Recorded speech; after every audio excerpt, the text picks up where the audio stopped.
tiga yang dapat membinasakan manusia. Yang pertama yang membinasakan kita ini adalah syuhun muta'un, sifat syuh yang selalu ditaati, diikuti. Syuh ini selalu diterjemahkan dengan pelit. Pelit ini dalam bahasa Arabnya dua, satu bakhil, satu syuh. Beda bakhil sama syuh begini. Bahasa Indonesianya diterjemahkan bakhil pun pelit, syuh pun pelit. Tapi sebetulnya beda. Bedanya begini. Misalnya kita pulang dari masjid ini, jalan ke tempat lontong sayur. Misal ini, misal. Kita pun makan. Pas giliran membayar, saya keluarkanlah duit. Berapa harga lontong sayur di Air Joman? 10.000. Sebetulnya 10, tapi kan udah lama kenal 6.000 lah. Nah, kan? Saya keluarkanlah duit 6.000. Saya bilang, Bu, berapa Bu? Kata ibu itu semuanya 60 Pak, karena kalian 10 orang. Saya keluarkan 6.000. Saya bayar yang punya saya aja. Tak mau duit saya itu meleleh ke orang lain. Itu namanya bakhil. Apa namanya? Bakhil. Kalau duit itu hanya untuk dia saja, itu namanya orang ini bakhil. Kalau syuh tadi, pas giliran membayar, dibilangnya kawannya, sakit pula perutku. Duit dia jangankan ke orang lain, ke perut dia sendiri pun tak mau dia. Duit dia disimpannya untuk beli sawit. Duitnya tak mau meleleh sama sekali. Itu namanya syuh. Jadi antara bakhil dengan syuh mana yang lebih parah? Syuh. Makanya dalam Quran dikatakan, wa may yuqa syuhha nafsihi, siapa yang selamat dari penyakit syuh, fa ulaika humul muflihun. Ulaika humul muflihun. Itulah orang beruntung. Subuh ini insyaallah kita selamat dari penyakit syuh. Amin. Kalau mau ngetes nanti balik dari sini, pergilah ke tempat lontong sayur. Biar nampak mana yang bakhil, mana yang syuh.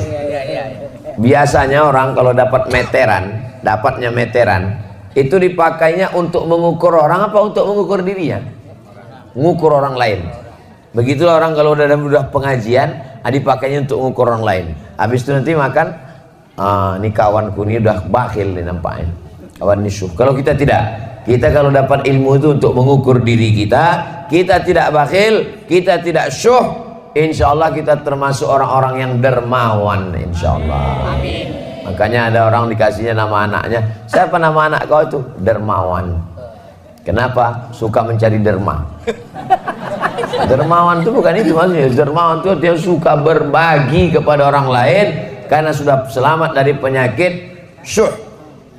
Yang membinasakan yang pertama manusia ini adalah syuhun muta', sifat bakhil, pelit, kikir, medit, kedekut, apa lagi?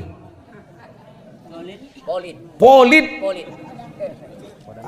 pedangki. Yang dipeturutkan manusia ini makin tua makin pelit atau makin dermawan? Mengaku orangnya. Manusia ini kata orang, ibu kenapa tak bersedekah Bu? Nantilah Pak Ustadz, anakku masih sekolah. Nanti kalau udah tamat anak ini sekolah, insya Allah begitu tamat anak sekolah makin pelit. Kenapa? Anak kuliah pula, biaya makin mahal. Semester belum dibayar. Mau uang ujian, mau uang wisuda lagi. Sidang terbuka 10 juta, sidang tertutup 15, buka tutup 25. Nantilah Pak Ustadz, kalau udah wisuda anakku ini insya Allah aku mau menyumbang. Begitu anak wisuda tak juga. Kenapa? Anak mau kerja pula, menyiapkan duit sogoknya lagi. Betul tidak? Betul. Betul semua kata orang. Begitu anak udah kerja, nanti kalau anakku ini udah kerja insya Allah aku mau menyumbang Pak Ustadz. Begitu anak udah kerja tak juga. Kenapa? Biaya nikah lagi. Tahu dah berapa sewa gedung. Bukan cukup sekarang pakai layar tancap. Nantilah saat kalau anak ini udah nikah insya Allah, begitu udah anak udah nikah pelit juga. Kenapa? Mengandung pula cucu mau lahir, takut operasi sesar. Menantu tadi asik tidur siang, Jadi kalau dipeturutkanlah bakhil ini sampai mati kita tidak akan pernah bersedekah. Ini kita ini sekarang di daerah mana ini? Erjoman. Saya tak tahu.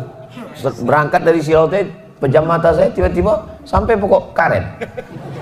Pejam sekali lagi nampak sawit. Pejam sekali lagi nampak masjid. Orang daerah Erjoman ini, daerah lingkungan masjid kita ini, orangnya sudah selamat semua dari penyakit bakhil. Amin. Dari mana Ustaz tahu? Masjidnya bagus. Ini menunjukkan orangnya mewakafkan tanah. Ke belakang saya tadi wudhu, tempat wudhunya bagus, toilet, kerannya banyak, tengok. Entah hidup atau tidak, wallahu a'lam. Hidup. Tak ada lagi tanah tempat parkirnya, keramik turun sampai ke bawah. Udah itu pula lantai teruslah sampai halaman sana, pagar pula cantik. Mudah-mudahan yang membangun masjid ini kalau dia meninggal dunia dilapangkan Allah kuburnya. Amin. Kalau dia masih hidup diberkahi Allah rezekinya. Amin. Barakallahu lakum fima ataitum wa barakallahu lakum fima abaqaitum wa ja'alakum tahuran. Begitu cara mendoakan orang yang berwakaf bersedekah. Barakallahu lakum fima ataitum wa barakallahu lakum fima abaqaitum wa ja'alaha lakum tahuran. Kalau hafal. Kalau tak hafal gerak-gerakkan aja mulut.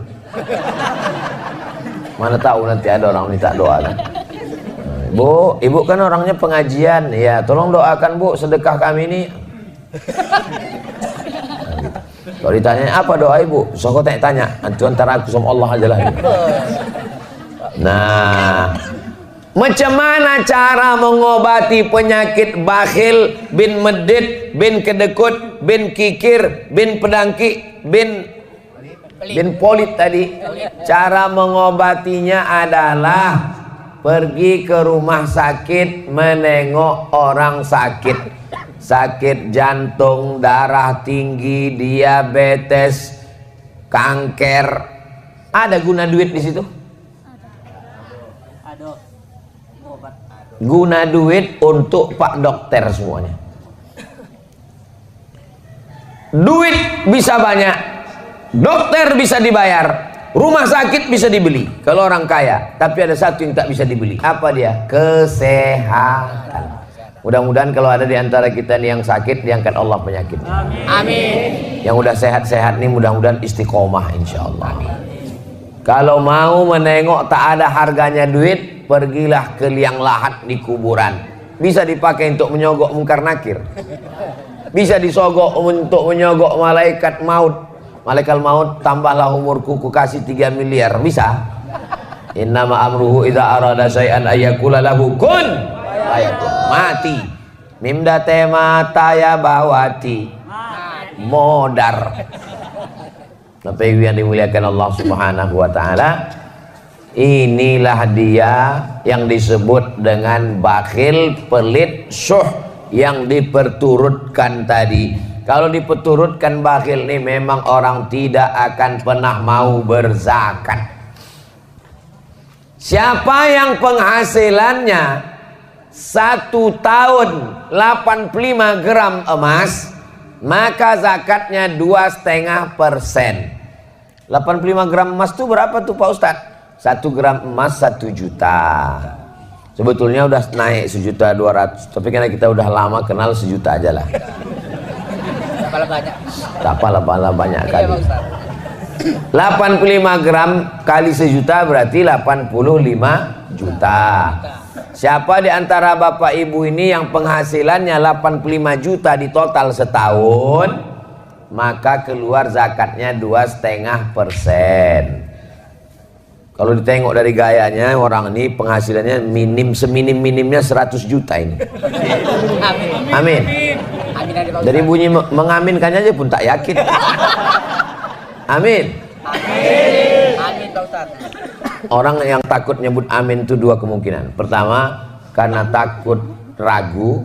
Yang kedua, takut dicatat Bawaslu.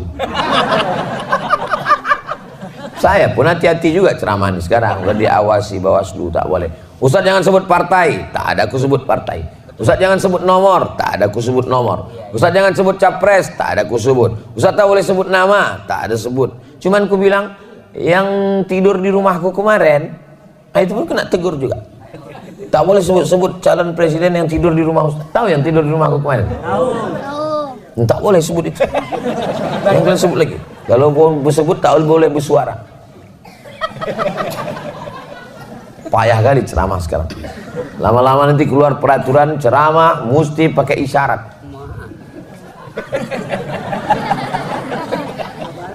Bapak Ibu yang dimuliakan Allah Subhanahu wa taala, maka keluarkan zakat 2,5%. Kalau 100 juta zakatnya 2,5%, berapakah zakat dari 100 juta? 2,5 juta. Jadi kalau ada tabungan Bapak Ibu setahun 2023 kemarin dapatlah 1 miliar. Amin. Berapalah zakatnya? 2.500.000 kalau 100 juta. Kalau 1 miliar 25 juta. Ada orang dibayarnya lah zakatnya 100 juta. Ustadz, saya bayar zakat saya 100 juta. Kalau 100 juta zakat dia, berarti pendapatannya tahun itu, memang kalau belum sarapan nih Pak yang hitung-hitung memang. Kalau Tuan pergi ke Medan, hati-hati digigit belatung. Kalau awak belum sarapan, memang payah menghitung-hitung. Kalau ada orang membayar zakat 100 juta, itu berarti duitnya 4 miliar. Bapak berapa bayar zakatnya Pak? Aku bayar zakat 100 juta Pak Ustadz. Oh, berarti duit Bapak 4 miliar. Enggak, duitku cuma 400 juta. Loh, kenapa duit Bapak 400 juta Bapak keluarkan 100 juta?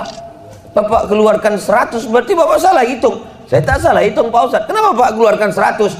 Aku mau memancing rezekiku. Ada jenis manusia macam, cuman manusia yang macam gini tak banyak.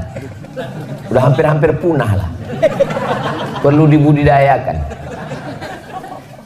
Jauh berjalan banyak ditengok, lama hidup banyak dirasa. Lain padang, lain belalang, lain lubuk, lain ikannya. Banyaklah saya jumpa manusia yang unik-unik macam ini. Tapi tak banyak kali. Cara dia untuk menjolok rezeki itu adalah dibanyakkannya zakatnya, biar supaya diturunkan Allah. Dan memang manjur rupanya. Jangan berhitung-hitung sama Allah. Ini banyak orang ini berhitung-hitung sama Allah. Kau kalau berhitung-hitung sama Allah, nanti Allah berhitung-hitung pula sama kau. Dikasihnya napas setengah. Baru tahu, tak sampai ke ujung. Bayar pajak lagi Ustaz. Belum bayar pajak lagi. Bayar pajak bukan main takutnya sama petugas pajak. Kalau bayar zakat tak ada takut sama sekali. Kita semua akan mati menghadap Allah Subhanahu wa ta'ala. Inilah yang pertama, syuhud muta'. Yang kedua, hawa muttaba', memperturutkan hawa nafsu. Semua hawa nafsu kalau diperturutkan binasa. Makan, dalam Islam boleh makan? Boleh. Tapi ada yang boleh dimakan, ada yang tak boleh dimakan. Jangan semua yang kaki 4 dimakan. Jangan semua yang merayap pun dimakan, kereta api pun dimakan. Ada yang boleh dimakan, ada yang tidak, ada yang halal, ada yang haram. Maka Ustadz, kalau memang Allah itu maha baik, kenapa diciptakannya anjing? Kenapa diciptakannya babi? Itu untuk menguji kita ikut Allah atau tidak. Kalau memang Allah itu baik, kenapa diciptakannya setan? Allah menguji kita, apakah kita ini memperturutkan hawa nafsu atau tidak. Masalah makan, kulu, makanlah min thayyibat, makanlah yang baik-baik saja. Minumlah yang baik. Boleh minum tua? Tak boleh. Boleh minum aren? Boleh. Kenapa? Ini memilah dan memilih. Nikah, silakanlah nikah. Yang dinikahi yang baik-baik saja. At-thayyibuna lit-thayyibat, memperturutkan hawa nafsu. Itulah mengapa kita disuruh mengenal hawa nafsu. Macam mana cara mengenal hawa nafsu? Disuruh berpuasa. besok hari Senin. Siapa yang puasa besok hari Senin, mengkodok puasanya yang tinggal kemarin Ramadan, sekarang sudah masuk bulan Rajab. Ramadan kemarin belum diganti, ini sudah mau masuk Ramadan lagi, Rajab Syaban, gantinya hari Senin, dapat 3. Kodok dapat, puasa Senin dapat, puasa Rajab dapat. Tapi niatnya cuma satu saja, niatnya puasa kodok. Ibu-ibu yang tinggal kemarin 7 hari kodok. Selalu saya Ustadz Somad nih kalau ceramah yang diingatkannya puasa ibu-ibu aja. Ibu memang tinggal 7, rupanya lakinya 17 hari tinggal.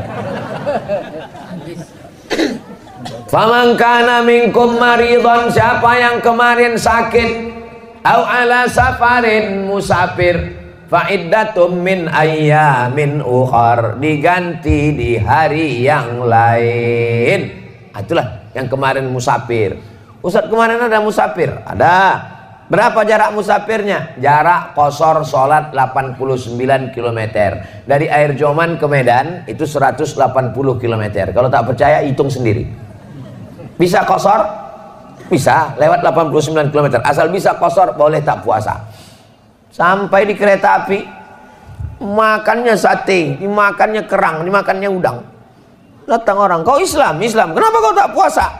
Faman kana minkum maridhan aw ala safarin fa iddatum min ayyamin ukhra. Ada bapak-bapak, badannya tegap berotot, kumis melintang. Berbisik bertanya ke saya, Ustaz, apa hukumnya tak puasa? Kenapa bapak tak puasa? Badan bapak sehat. Buah pinggangku udah dicabut dokter 1.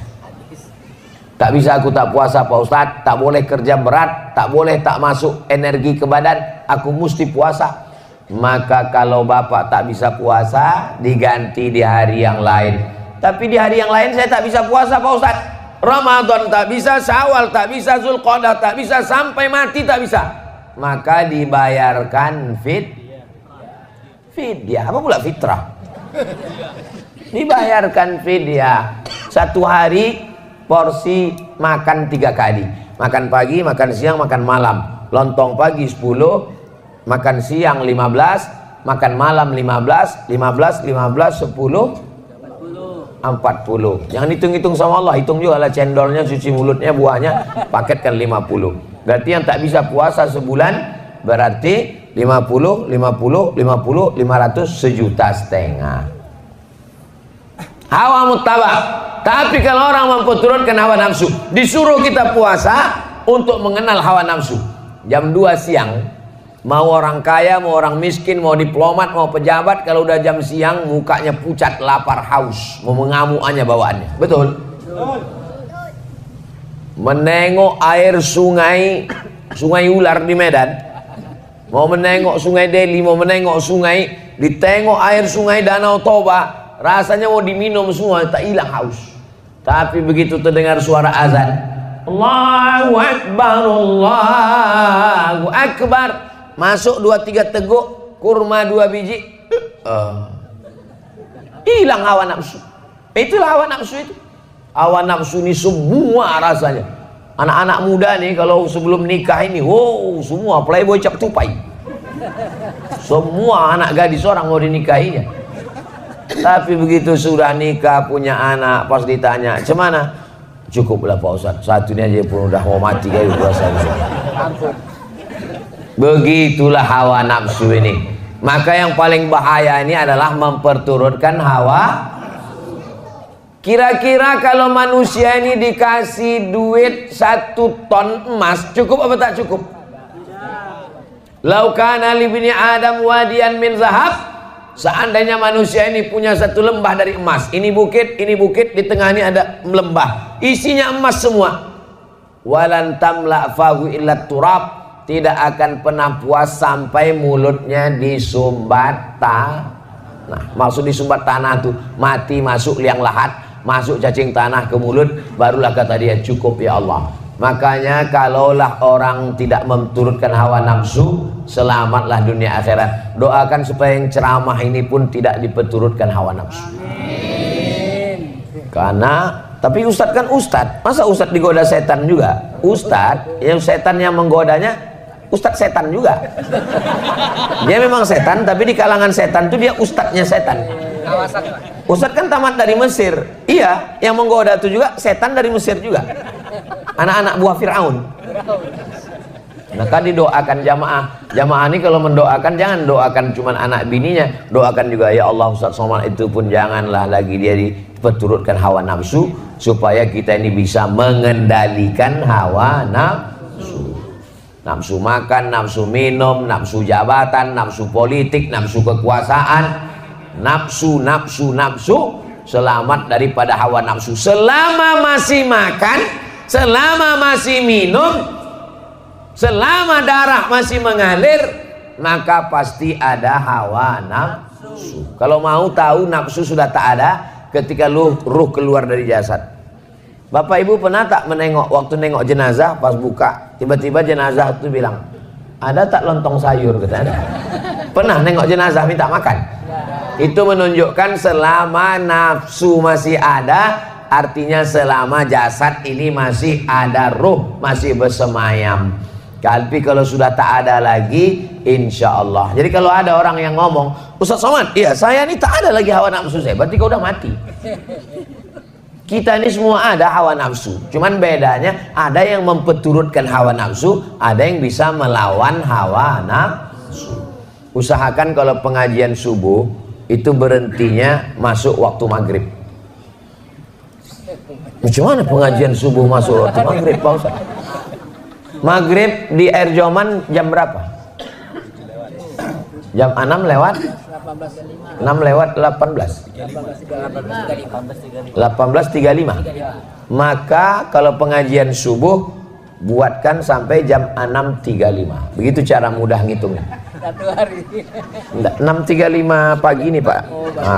Bukan 6.35 sore. 6.35 sore nanti dua gendangnya. Kalau tak Ustadz tuh mati, jamaah tuh mati. Ya, Pak. Jadi kalau ada pengajian rutin subuh di masjid kita, pas saya tanya ada, bingung jamaahnya ada atau tidak. Dia mau bilang ada takut karena tak pernah hadir, mau bilang tak ada takut ada. Jadi kalau mana tahu buat acara pengajian subuh nanti Ramadan, buatkan pengajiannya itu sampai waktu sesuai maghrib. Ini kan waktu ini berubah ini. Nanti kalau kebetulan maghribnya 6.15, berhenti pas jam 6.15. Gunanya untuk apa? Supaya kita berhenti itu masuk waktu sholat sunat isyraq. Pakai top isyraq. Kalau pakai kap isyraq sirik. Kau sholat apa tadi? Aku sholat isyraq. Sholat sirik. Isyraq artinya sholat waktu terbit matahari. Sholat terbit matahari ini keutamaannya 4. Pertama, sholat subuh berjamaah. Yang kedua, duduk iktikaf di masjid. Yang ketiga, berzikir. Yang keempat, sampai terbit matahari. Kalau dilaksanakan, kanat lahu ka ajri hajjatin wa umrah, dapat pahala seperti haji dan umrah. Nah, udah buku kok ayam. Pertama, bakhil. Yang kedua, memperturutkan hawa nafsu. Yang terakhir, yang ketiga. Kami perhatikan Ustadz Somad dari semalam ceramahnya di Silau Laut, di Air Joman, nanti di Tanjung Balai, 3 terus. Kenapa 3? Karena Kak Nur Aini ini nomor 3. Yang ketiga, fokus ini dulu, itu nanti. Yang ketiga adalah i'jabur rajuli li nafsihi, merasa kagum dengan diri sendiri. Ini penyakit yang berbahaya nomor 3. Di antara kita ini semua yang ramai ini di masjid nih, siapalah yang paling bisa kena penyakit ujub, kagum? Saya ini yang paling bisa. Disediakan tempat di depan, diminta jadi imam, disediakan kursi. Orang nyari-nyari kursi, saya dikasih kursi. Disediakan meja, disediakan air putih. Sebentar lagi teh manis datang, kopi susu, bandrek. Sebentar lagi nasi, air masih mendidih.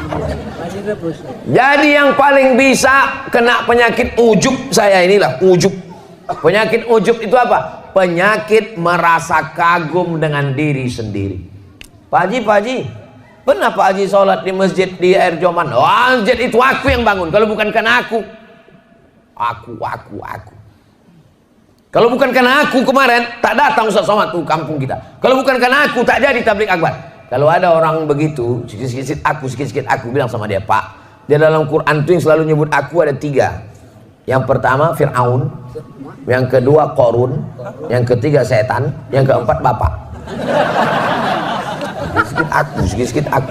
4 ya, Pak? 4. Apa kata Fir'aun? Ana rabbukumul a'la. Aku Tuhan kamu, kata Fir'aun.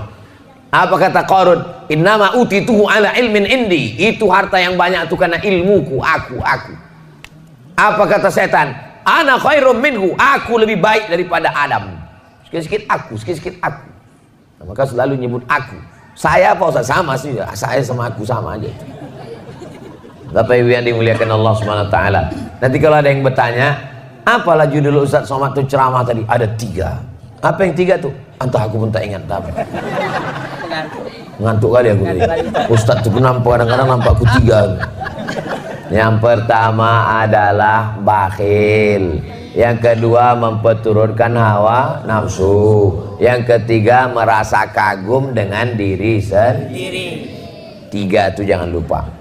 3 yang ini dan 3 nanti tanggal 14 Februari. Saya ini Abdul Somad berdakwah dengan ceramah, mengajar di kampus-kampus. Tapi ada dakwah yang lebih paten lagi, berdakwah di parlemen, di kantor DPR Kabupaten Asahan. Berdakwah di situ. Kenapa? Guru mengaji. Guru mengaji, fakir miskin, anak yatim, penggali kubur. Siapa yang ngasih bantuan? Yayasan Wakaf Hajah Rohana Berbagi. Cuman sanggup mengasih 300 paket sebulan. Kami tak ada duit. Tapi kalau kita dengan kekuasaan, dibuatkan Perda Kabupaten Asahan, penggali kubur, guru mengaji, diberi santunan dari APBD. Bisa apa tak bisa? Bisa, tapi syaratnya duduk di situ. Ustadz kalau gitu jangan ceramah lah di masjid, duduklah Ustadz di situ. Kalau aku duduk di situ, aku tak bisa ceramah lagi keliling. Aku mesti keliling. Aku ini bukan Ustadz ece-ece. Oke. Kalau aku duduk, jangan tepuk tangan, ini masih banyak lagi. Kalau duduklah aku di DPR itu. Aku mau ceramah ke Brunei Darussalam. Aku jadwalku ke Brunei setahun 2 kali, ke Sabah sekali. Aku profesor di University Islam Sultan Syarif Ali, profesor lagi di University Malaysia Sabah, profesor lagi baru diminta kemarin di University Malaka. Macam mana aku mau ceramah? Maka aku tanyalah saudaraku, kakakku, ku tanya, siapa di antara kalian yang siap? Kalau siap nanti ku dukung, ku kampanyekan. Kata Kak Ani, aku siap, kata dia. Secara pendidikan dia S2, SH, MH. Siap kakak nanti? Siap. Insya Allah nanti aku keliling 3 kecamatan. Kecamatan mana aja? Kecamatan Silo Laut, Kecamatan Air Joman, Kecamatan mana lagi Kak? Tanjung Balai. Oke, kita mainkan nanti keliling. Siapkanlah, saya bilang. Inilah saya datang nih keliling menyiap. Kira-kira jamaah mau tak memilih yang saya pilih ini? Dari bunyinya macam tak mau. Kami memang tak ada duit. Karena ini berjihad kita ini. Nanti kalau datang sampai tanggal 14 nih orang yang ngambil duit, ambil duitnya, tapi milihnya tetap pilih Kak Nur Aini. Setuju? Cocok? Alhamdulillah. Saya ini kan yang mau dipilih ini 5 ini. DPRD Asahan, DPRD Sumatera Utara, DPR RI, DPD Presiden Wakil Presiden. Saya tidak semuanya ada 5 nih, tak ada. Yang ada cuman DPRD Asahan. Itulah Kak Nur Aini. Omak saya sama omak dia adik beradik kandung. Omak saya namanya Hajah Rohana, omak dia namanya Uwa Hajah Jareah, anak Siti Aminah. Siti Aminah nih anak Syekh Abdurrahman Syekh Silau Laut. Mana tahu nanti ditanya orang, apa hubungan Bu Nur Aini itu sama Ustaz Somad? Omak dia dengan omak Ustaz Somad, omak-omak. Jadi saudara macam mana lah saya? Sepupu. Kata-katanya itu masih ada keluarga Syekh Silau. Iya masih. Macam mana? Entahlah. Syekh Abdurrahman itu Syekh Silau itu punya anak namanya Siti Aminah. Siti Aminah itu punya anak namanya yang nomor 5 Hajah Jareah, nomor 10 Hajah Rohana, nomor 10 itu Mak Ustaz Somad, nomor 5 tuh Mak Bu Nur Aini ini. Bisa Bapak Ibu jelaskan kalau ditanya orang? Kalau bisa, kalau ingat. Kalau tak ingat, video ini kan ada diputar. Nih direkam lagi. Nanti diputar lagi di channel Ustadz Abdul Somad Official. Subscribe, like, share, and comment. Yang DPRD provinsi saya tak ada calon. Yang DPR RI tak ada. Yang DPD saya kemana-mana di Sumatera Utara ini, itu ada ketua tim UAS namanya, yang menunjuk, yang mensurvei, menengok hotel, menengok, mencicipi makanan. Kalau ada racun situ dia mati duluan. Ada.